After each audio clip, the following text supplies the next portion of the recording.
नमस्कार दोस्तों, स्वागत है आप सभी का एक बार फिर से आपके अपने इस यूट्यूब चैनल पर। दोस्तों, आप सभी के लिए एक अपडेट है और अपडेट ये है कि जो लोग बिहार सक्षमता परीक्षा 2 देने जा रहे हैं, इसमें देखिए काफ़ी बड़ी संख्या में आवेदन आए हैं और जैसा कि हम सभी जानते हैं इसका एग्ज़ाम भी अब जल्दी होने वाला है। 12, 14 और 15 मई को तय किया गया है कि इसका एग्ज़ाम होगा।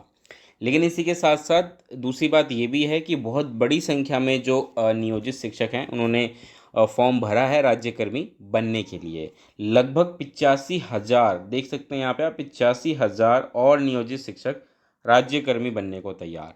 तो बहुत बड़ी संख्या में इतने लोग जो हैं वो एग्ज़ाम देने जा रहे हैं। अब यहाँ पे 2-3 चीज़ें और समझने की ज़रूरत है। जैसा कि अभी हम जानते हैं कि सक्षमता परीक्षा 1 जिन्होंने दिया है, जिनका रिज़ल्ट आ चुका है, वो जो है वो अपनी काउंसलिंग और पोस्टिंग का इंतज़ार कर रहे हैं। लेकिन जैसा कि मैंने आपको पहले भी ये बात बताई थी कि देखिए, क्योंकि सक्षमता परीक्षा 2 पे सरकार का अभी ज़्यादा फोकस है, वो सारा समय उस पे दे रही है और ऐसे में इतनी बड़ी संख्या में अगर लोग एग्ज़ाम देने जा रहे हैं, तो सरकार को काफ़ी समय अभी सक्षमता परीक्षा 2 में ही लगेगा। तो ऐसे में क्या है कि सरकार की कोशिश यही रहेगी कि सक्षमता परीक्षा 2 जैसे ही ये प्रक्रिया पूरी होती है, उसके बाद दोनों ही परीक्षाओं में पास जो शिक्षक हैं उनकी काउंसलिंग एक साथ की जाए। तो इसीलिए इस चीज़ का आपको ध्यान रखना है। सक्षमता परीक्षा जैसे कि मैंने आपको बताया कि ये कंप्यूटर बेस्ड एग्ज़ाम होगा, इससे पहले भी हुआ था और इस बार भी होगा।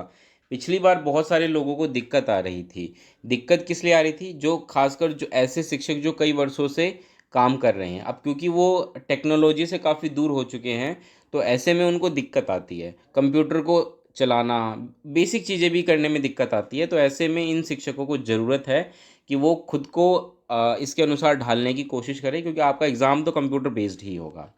देखिए, इसमें हम आगे बढ़ते हैं। यहाँ पे देखिए, राज्य में तकरीबन 85,000 और नियोजित शिक्षक परीक्षा देकर राज्यकर्मी बनने की तैयारी में हैं और ये सभी नियोजित शिक्षक सक्षमता परीक्षा में बैठने के लिए ऑनलाइन फॉर्म भर चुके हैं।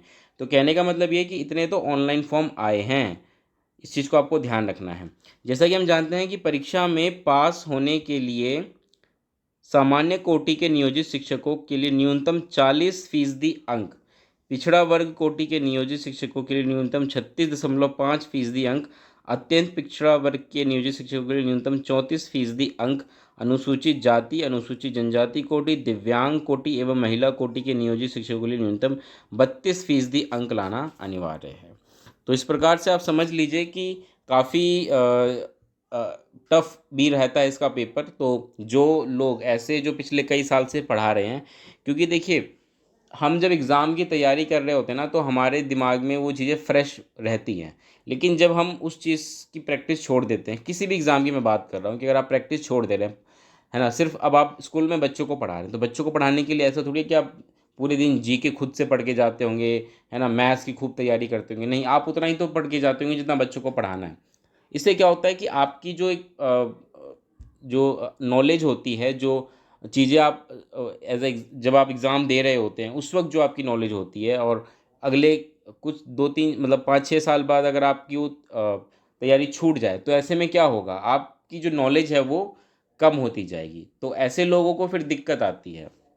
लेकिन क्योंकि ये तय कर दिया गया है कि न्यूनतम 40% अंक तो जनरल वालों को लेकर आना है और सभी के लिए अलग अलग क्राइटेरिया है। ठीक है, तो इसीलिए इन चीज़ों का ध्यान रखते हुए ही आप अपनी तैयारी करें। तो इस वीडियो में इतना ही रखता हूँ दोस्तों। उम्मीद करता हूँ वीडियो आपके लिए इन्फॉर्मेटिव रही हो तो ज़रूर लाइक करिएगा। चैनल पर नए हैं, पहली बार मेरी वीडियो देख रहे हैं तो सब्सक्राइब करना मत भूलिएगा। मिलेंगे दोस्तों अगली वीडियो में, तब तक के लिए नमस्कार, धन्यवाद।